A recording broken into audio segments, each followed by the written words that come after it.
So I've done a few videos recently going over the state of modern football and how, despite revenues growing, despite football being more available and accessible and popular than it ever has been, in my mind things are far from perfect. And I've gone over things such as PSR, VAR, and also the lack of optimism really for promoted clubs from the Championship heading to the Premier League, questioning whether the Premier League these days is basically a closed shop. And I wanted to put them all together in a bit of a compilation here, just me going over this for around half an hour or so, with all those videos just all combined. So I'll start it with the PSR video because I feel like that's the most interesting one personally, but it does lead into things such as the Premier League being a closed shop and also the football as well at the moment evolving at a rate that is, in my opinion, a bit too fast. And Ange Postecoglou, the Tottenham Hotspur manager, also shares that opinion too. So let's dive into it, guys. Let's start with, of course, everybody's favourite three letters in football, not VAR, PSR. So I recently did a video going over whether the Premier League is a closed shop or not, and there's a few different opinions when it comes to that. Some people say, well, there's still the opportunity there for sides to be able to break into the Premier League from the Championship and become established clubs. Just look at the likes of, if you're going to include them, Nottingham Forest, Brighton, Brentford. They were all in the Championship not that long ago, but for every one of those guys, there's at least two or three that kind of yo-yo between the divisions. The likes of Burnley, Sheffield United, Leeds, they're all up and down all the time. Southampton, Leicester are going to become that probably too. Ipswich will probably want to become that, from where they were in League One not too long ago. But on that, does profit and sustainability make football worse? Has it made the game worse? Has it actually had a lot of unintended consequences compared to when it was first brought in? Well, I'm going to attempt to answer that best I can, because this is something that really has been grinding my gears really when it comes to football these past few years. I've become very disenfranchised with football to an extent. As a Sheffield United fan, I'm used to promotions and I'm used to relegations, especially from the Premier League. I don't expect us to stay there when we go up. History tells us that most of our time has been spent in the second tier of English football. That's just a fact. So for us to ever make it into the Premier League is seen as a massive achievement, and it did seem as that for a long time. I'm just going to use my club as an example here, but this can be applied to a lot of different clubs. The vast majority of teams from outside of that top 6, 7, maybe top 10 in the Premier League, there are teams that are usually there more often than not, but for the vast majority of English football fans, or at least when it comes to the vast majority of clubs, it very much feels as though the journey is better than the destination. And what I mean by that is that the promotion race to get up from the Championship is amazing. The first time that we got into the Premier League recently, when we were first promoted back in 2019, right? It was the first time we've been promoted to the top flight of English football since Neil Warnock did it in 2006. And then obviously we went up and then we got relegated straight away. Standard pretty much for us. That's kind of what we do. And it was amazing. It was amazing seeing us break in and get into that first season in the Premier League. And we did so well. We got 9th place, something like that, relegated the year after. Again, not really much of a surprise. But then we came back a couple seasons later, got promoted again, but it didn't have the same buzz around it, because we knew going into that season it was going to be so difficult for us to stay up, and so it proved. We went on to have one of the worst Premier League seasons in history, alongside Burnley, who really struggled. They got promoted and relegated again. Luton Town, they made a good fist of it. They really gave it a good go. They held themselves in high regard, I think. They should do anyway after that season. But this season it's been a disaster for them. They just sacked Rob Edwards literally an hour or two before I made this video here, before I recorded it. So when it comes to that, and a lot of this does have to do with PSR for me. Now, of course, it's always hard to survive in the Premier League. It's been that way ever since the Premier League was created. Before that, it was easier to survive. It wasn't too uncommon for sides to get promoted, then even win the league after a couple seasons. Leeds did that in the early 90s. They got promoted, and then a couple seasons later, they won the league. That is impossible to do now, to break into that top 6. And the reason why is because of PSR. That is the biggest reason why. It was always difficult because of the TV money, because of the gulf in quality in the Premier League. But now, instead of it being a gulf between maybe the top couple teams and the rest of the league, it's now there's another tier system where there's like 6 teams at the top. Newcastle are trying to break into that and make it a 7. Then you've got the teams that are pretty well established in the Premier League, the likes of West Ham, the likes of Brentford these days, the likes of Brighton. They're always in and around there pretty much these days. And underneath that, you've got sides that in truth you could limit to 4 or 5 that are getting promoted and relegated all the time from the Premier League, becoming out and out yo-yo sides. And because of the way that profit and sustainability is set up, it's impossible for even the richest owners, even Saudi Arabia. The state of Saudi Arabia owns Newcastle United for all intents and purposes, and they can't overspend. They can't go over a certain amount. They can't invest £100 million, which is chump change to them, in the squad without having a certain amount of profit, because otherwise it's deemed not sustainable and they will get a points deduction for it, like we've seen with Everton, like we've seen with Nottingham Forest as well. They've both had deductions.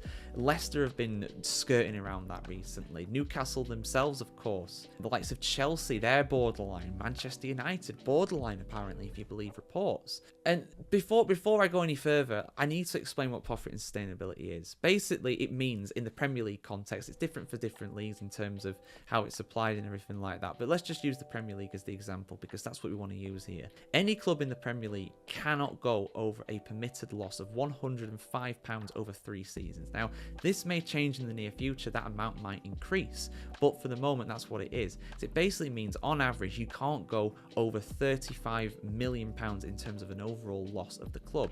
Now, there are certain aspects to it in terms of things like youth facilities being upgraded, women's teams, stuff like that. That does not count towards your outgoing. So your actual loss might be larger than £105 million over those 3 years.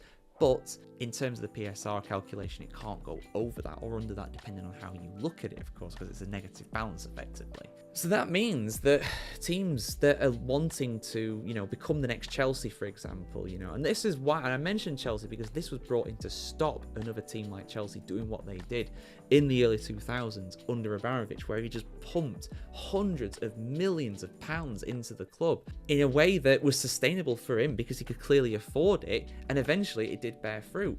Manchester City have done something similar, but they've done a lot of it under PSR. They've been quite clever about it at the end of the day, and allegedly illegally so, but we're yet to find out what the court case has to say about that. But they have broken FFP in Europe before, which is Europe's equivalent of PSR. So that has happened. They have broken the rules on that, just like Forest have, just like Everton have here in England. City have done it in Europe as well. And Chelsea, apparently, if they did qualify for Europe a couple seasons ago, they would have fell foul of that too. So make of that what you will. But it basically stops these owners from putting loads of money in. And I get that, because the money will run dry eventually. You don't want to have another situation like what happened with Portsmouth, where they ran out of money. And there's been a lot of teams over the years that have been relegated from the Premier League and have gone bankrupt. Think of Bradford, I think Barnsley did it, Sheffield Wednesday did it, Derby County did it not too long ago, Wigan Athletic, Bolton Wanderers. All these teams were in the Premier League, and within a few years or so, a lot of them were playing 3rd or 4th tier football because they had completely run out of money. So it does help to prevent stuff like that. I will give PSR that. We don't see too much of that happening nowadays. It's very rare, and we've not seen anybody go into administration in the Premier League since Portsmouth. In fact, those point deductions for Everton and Nottingham Forest were the first point deductions in the Premier League since then. When was it? 2009, 2010, where Portsmouth got relegated from the Prem. So it does help prevent that happening. So it has been successful in that so far, I will admit that. But the negative side of it is that it makes the top 6 clubs entrenched. They're invincible. They will forever be able to outspend the clubs below them, pretty much. Newcastle are the only side that could really buck that trend, and so far they're doing a good go of it, but in terms of how much they can actually spend, it's minuscule compared to those other top 6 clubs, because they need the support. To get the support, they want to spend, but they can't spend because they'll go over the PSR and they'll get a points deduction as a result. So for me, it's made football a lot more predictable here in England. It has succeeded in its goal of making football more sustainable, but the very terminology of sustainable, when you think about it, it is maintaining the status quo. That is what sustaining something is. And it does. It does maintain the big clubs being big and everybody else being little. And that's what it does. So for me, are they going to change it? Well, they might well make those losses allowable bigger, which will allow clubs to spend more, to have more money pumped into them, because they can effectively lose more money. They can spend more money. So there is that. And whether that gets increased or not, we'll have to see. But even then, you think about some of the losses, like what did Leicester have when they were under investigation. They had nearly £200 million over those 3 years, and one of them was in the Championship as well. And that's how they got around it. That loophole has been closed apparently now, so they can't do that. But even if they do double it, it might not be enough. We're talking about several billion pound assets. You know, Manchester United is valued at what, £5 billion? You know, if we're talking £200 million over 3 years, so 70. Well, let's double it perfectly. 210. So you're talking £70 million a season on average. It doesn't seem like enough, and it's going to cause clubs to gamble. We're seeing it in the Championship, the amount of yo-yoing. Clubs are gambling by making their, spending over 200% of their revenue on wages alone in some cases. I think the likes of Forest did that when they got up. The likes of, I think Stoke City have done that, Swansea City. It's insanity. It's a business model that is about as sustainable and as surefire and strong as a poppadom. It's just waiting to crumble, man. Anyway, you tell I'm hungry thinking about food, but that's some of my thoughts on it, guys. There's a lot to it at the end of the day, and my word, honestly, the state of football right now. And with that, if you're watching the supercut of this, we'll get into some of the other things, of course, or we've already spoken about some of the other things with modern football that really grinds my gears. I sound like an old man. I'm not even 30 years of age. But football back in my day was a lot different. I do prefer what it was like, and I know nostalgia comes into that, of course. I'm not going to pretend like the Premier League was ultra competitive in its early days. Manchester United won it 13 out of the first 20 seasons. That is not, in my mind, competitive. But you also had the outlier of having a freaking Sir Alex Ferguson there, so there is that too. Honestly, there's so much we could go into with this, but overall, I would say since PSR has become a thing in the Premier League over the past 15 years, and when it's really come into the limelight in the last 5 years or so, I'd say the game is worse. From a fan point of view, things are worse. I think it's less competitive and less entertaining as a result, and I've lost a little bit of my passion for the game, because I know if my team gets promoted this season, which they might do, they'll probably get relegated next season. They'll get battered every week like Southampton, because we can't spend enough money to be competitive with those teams that are getting 90, 100 million pounds in the bank every single year for Premier League, rather than 5 million or whatever it is for the Championship, plus 15 million in parachute payments. It's just not sustainable. But it is, because it'll keep maintaining what it is. So, depends how you look at it. But guys, what do you think in the comments below? Let us know your thoughts. I want to hear what you have to say about PSR. Is it a good thing in football? Is it bad? I've made my opinion pretty clear. So I've seen this question pop up quite a bit when it comes to the Premier League in modern times, and it's not about justification. And that question really is an accusation of the Premier League effectively being a closed shop in all but name. Now, what I mean by that is that obviously, despite there being 3 sides that get promoted from the Championship each season and 3 sides that are relegated from the Premier League each season, effectively swapping places with each other, because of the finances in the Premier League and the gulf between the finances in the Premier League and the Championship, it's effectively a closed shop where it's almost impossible for teams to stay in the division once they have got promoted to the English top flight. But is this a fair accusation, or is this something that's a bit of recency bias coming in? Well, I think it's a bit of both. So let's start with where the accusations come from. So last season in the Premier League, the 3 sides that got promoted from the Championship the season prior in 2022-23, namely Luton Town, Sheffield United and Burnley, were all relegated from the Premier League. And in truth, they were all miles off it, particularly Sheffield United and Burnley. They were both embarrassingly bad last season. And indeed, as I know, as a proud Sheffield United fan, we broke the record for the most goals conceded in the history of the English top flight, 104 or something like that, which is just, yeah, that tells you how crap we were last season, to put it mildly politely. And it's looking as though we might have something similar this time round. I mean, not in terms of the sides being absolutely miles off it, but if you look at the Premier League table right now, you will see that all 3 sides that were promoted from the Championship last season, Ipswich Town, Leicester City and Southampton, are in the bottom 3.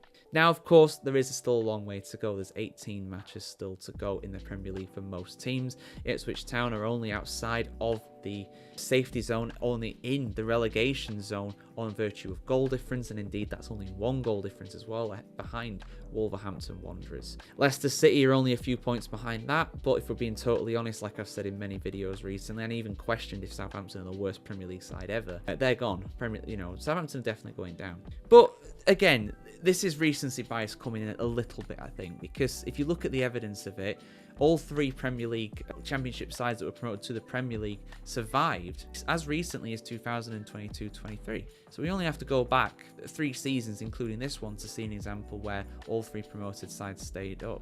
And indeed, that is something that's happened on a few occasions, and actually quite recently, 2017-18 we saw this, 2011-12, and 2001-02 as well. So it's not uncommon.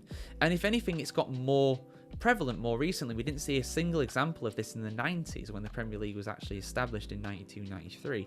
So we almost had to go 10 years before it happened again.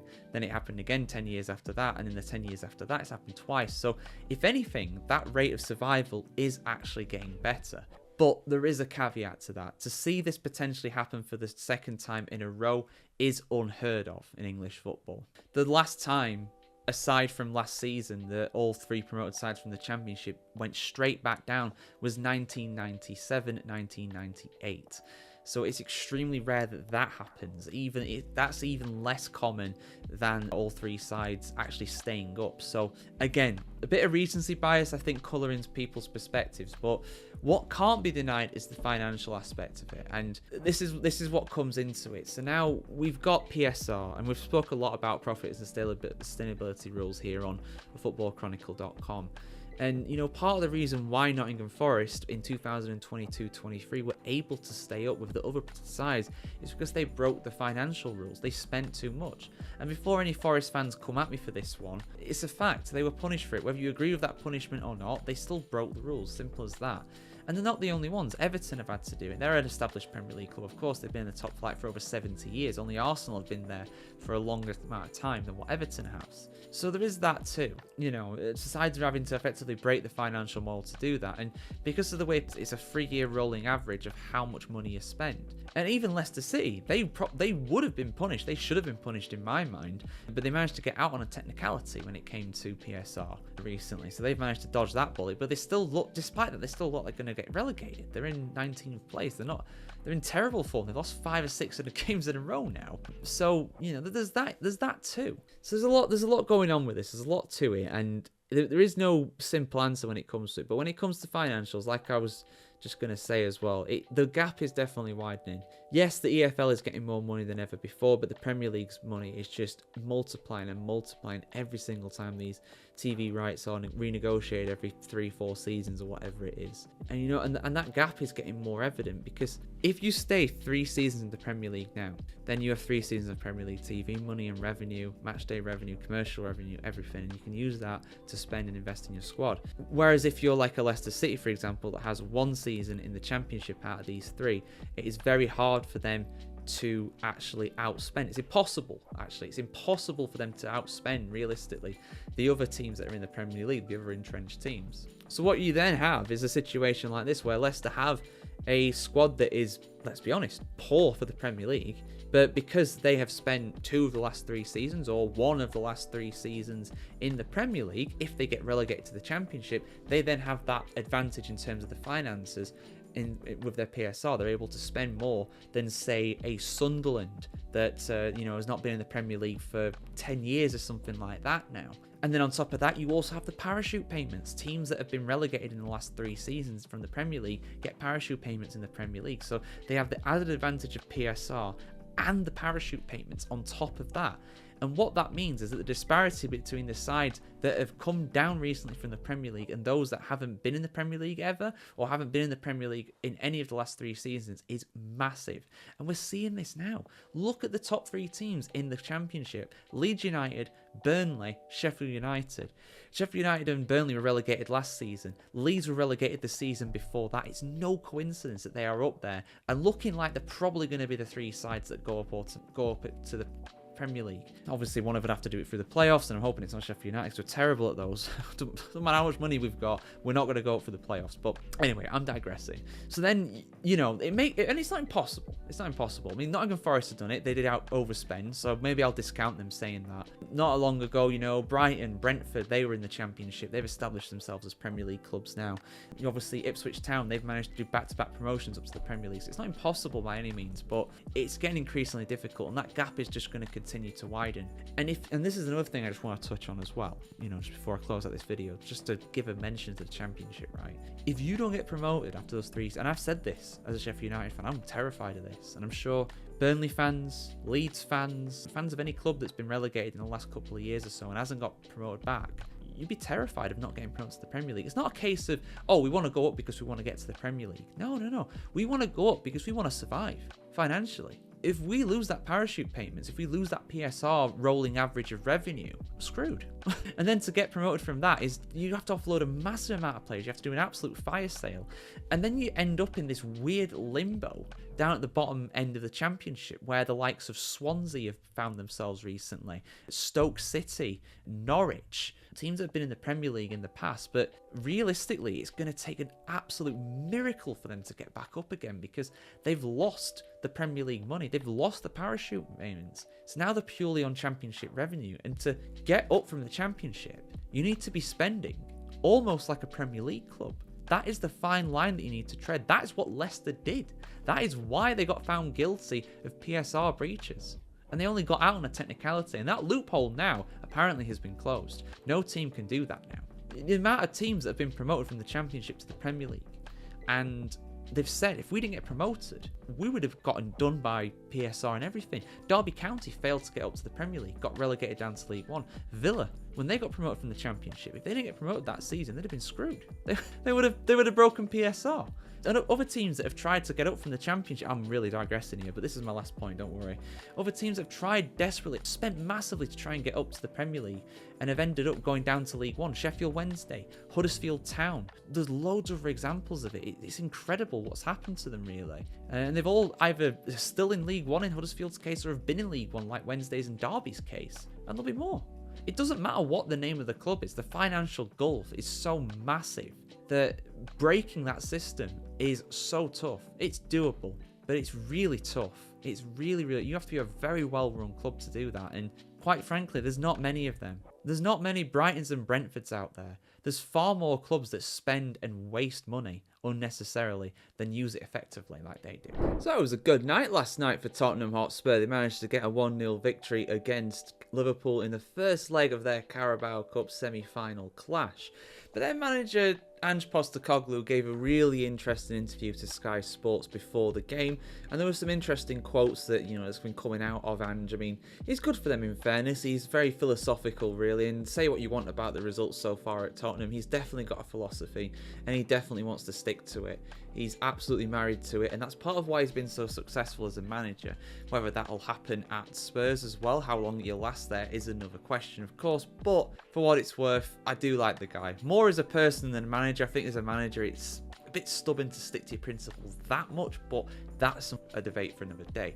Something he has questioned, though, when it comes to changes is the rapid changes in football, how things quickly have changed over the last 5-10 years or so, and whether football really needs to look back and improve upon these changes and all. But let's have a look at the full quotes here, guys, of what he said. Full article on thefootballchronicle.com as always. Tottenham Hotspur manager Ange Postecoglou has expressed his concerns about the rapid changes in football, particularly since the introduction of VAR, and has called on English football to better protect the sport as custodians of the game. Of course, England, the home of where football originally was played as a professional sport. The 59-year-old made these comments following Wednesday's 1-0 Carabao Cup semi-final first leg win over Liverpool, secured through Lucas Bergval's 86th minute winner. And I will be doing a review of both of the first legs of the semi-finals that'll be out at the same time as this one if you're watching on Microsoft. If you're on YouTube and this does make it to YouTube, the review for the Carabao Cup games will most likely not be on this. You have to go to our social platforms if you want to see that. The match was notable for the first in-stadium VAR announcement by a match official, with referee Stuart Atwell confirming over the sound system that Dominic Solanke's 77th minute strike had been ruled out for offside. This latest innovation attempts to make football's decision-making more accurate and transparent, but Postecoglou questioned the necessity of such changes. I'm really surprised at how many people in this country are so easily letting the game change so quickly. It's changed more since VAR has come in since I've been involved in the last 50 years, Postecoglou said. We never used to debate offsides, we never used to debate handballs, we never used to debate holding in the box, we never used to debate so many things, and it seems like, I mean, did everyone really love the announcement today? Probably not the Spurs fans. The Australian-born manager likened the rapid changes in football to his wife's approach to their children's screen time, emphasising the need to slow things down. Did that give you a real buzz? I mean, seriously, my understanding of it is, this is what people want. That's what I keep getting told. I understand that, and I understand that VAR is going to be there, technology is going to be a part of life, but it's like my wife and our kids.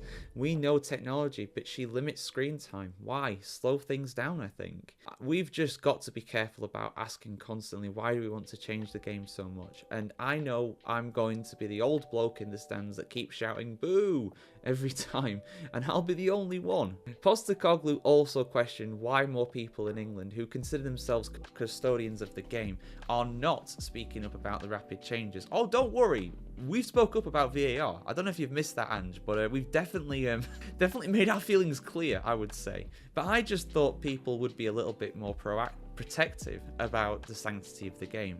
I think there's a lot of confusion at the moment. That's my belief, that the game is changing on the basis of technology, and I'm saying, why isn't everyone speaking up about it, especially in this country who, for all intents and purposes, you feel you guys are the custodians of the game, and you've got a song that says it's coming home. This is your game, and yet it takes an Aussie from the other side of the world to be one that's most conservative about changes. Despite his reservations about the changes in the game, Postecoglou admitted that the correct call had been made regarding Bergval's potential second yellow card, even though he sympathised with Liverpool boss Arne Slot's frustration. We've been told consistently in the last few weeks, because I've been screaming about it from the sidelines, as a lot of teams have gotten away with fouls with us, with bookings, because the referee plays advantage, he said. We've been told consistently that if we play advantage, as long as it's not a cynical foul, then the player does not get caution. Today, I can see why Arne would be very disappointed. If that was me, I'd be disappointed as well, but apparently they are the rules. It's such a strange place that it finds itself in football, that it's like, well, I don't like it, but it's the rule, so I have to accept it. That's kind of the attitude when it comes to a lot of decisions, really, in football these days, with VAR and everything. I mean, for me, the stadium announcement's not such a bad thing. I mean, they did that, was it during the World Cup, the Women's World Cup in 2023? I feel like they did that then, and that was good. I feel that was a good thing to do. But I don't think it makes a massive difference, personally. What would make a difference for me, from a fan point of view, in the stadium itself? Now, I've attended matches with VAR, and I've attended a hell of a lot of games of football before VAR came in. And the way that VAR is done in stadiums in this country is so poor. I don't know if other countries have the information on the big screen and stuff about what's going on. Because the thing is, right, if as a home support, let's just say the away team gets a penalty from VAR, whether it's right, whether it's wrong, whatever, it doesn't matter. When you're in the stadium, and let's be honest, you've had a few beers, you're not going to be agreeing with that decision. And all you're going to see usually on the pitch is the referee go like that, and then go over to the side of the pitch, goes to look at a little telly screen that they've wheeled out on a cart thing like in primary school, and then they'll look at the thing, and then they'll be like, penalty, and you will be absolutely fuming because you have no idea what's going on there. On TV, it's different. You obviously can see what's going on, but from a fan experience in the ground, it is so behind the times. They need to put it on the big screen. If a stadium has a big screen, which most professional football clubs in England have a big screen, if not all of them probably, some of varying qualities of course, not naming names though, you know, they can definitely pull that information up there. I don't see why not, especially for the Premier League clubs. There's no reason why the Prem clubs can't do it. The Championship clubs as well, for that matter, they can definitely do it too. League 1 and League 2 might be a bit hit and miss, but I don't see why they can't do it, because then it at least gives some evidence for why they made the decision. And that'd bring it more in line with rugby, which is something that football still to this day has a lot to learn from when it comes to VAR calls. The stadium announcement thing, whatever, you know, I'm not for that. I'm not against that. I don't really think it makes much of a difference whether you have the referee physically saying it's a penalty or just blowing his whistle and pointing to the spot. You know what it means. If you're a football fan, you know what they're saying. You know if he raises his hand up like that, it's offside or whatever, right? You know what the hand signals are. You've watched football for long enough. But so that doesn't make much of a difference to me. But there's definitely a lot that can be learned. I mean, for example, it was only the other season that clocks in stadiums could run past 45 and 90 minutes in injury time. Before that, I used to get my phone out and put a stopwatch on and have people asking me, George, how many minutes left? How many minutes left? Because we didn't know. And it's the same for the players on the pitch. They'd be asking the referee, how many minutes left? So, you know, English football is dinosaur donkey's years behind where it should be in terms of this technology stuff. So I see where Angie's coming from. I do. I know what he's saying. You know, England should be the custodians of the game. I kind of disagree with that a little. We should be custodians of the game in our country. We should be an example, yeah, but not everybody has to follow that example. You know, Germany has a vastly different fan culture and a vastly different ownership model to England, and the Germans will protect it for all it's worth, and good on them for doing that, because I admire that. But here in England, we've just kind of accepted that these nation states and billion-dollar dodgy sheikhs and oligarchs will be able to own football clubs. It's just a way of life over here. But anyway, I'm digressing massively from the point here. My point is that I feel like we should be the custodians of the game in England. You know, we can set an example for countries. Whether they want to follow that example or not, up to them. Their choice. They do what they want to do. You know, we don't want to go making laws in France and Spain. It's not in our remit. But we should definitely make some changes to VAR. I feel like it's not going to go away. Do I think we should get rid of VAR? That's a discussion for another day. But the fact is, it ain't going anywhere. They've invested millions in this. They are not going to abandon it. Hell no, they're not doing it. There's still some countries that don't have it, of course, but and Spain doesn't have goal line technology, I believe, still to this day, believe it or not. I know, La Liga, second biggest league in the world, doesn't have goal line technology. It didn't the other season anyway. So yeah. Anyway, your thoughts in the comments below, guys. Spurs won. They beat Liverpool. Who would have seen that coming? Unbelievable stuff. But yeah, for much more football content from the beautiful game, do keep it tuned here to thefootballchronicle.com. Like, share, comment, subscribe, ring the bell as well. And we'll see you very soon, guys. Have a good one.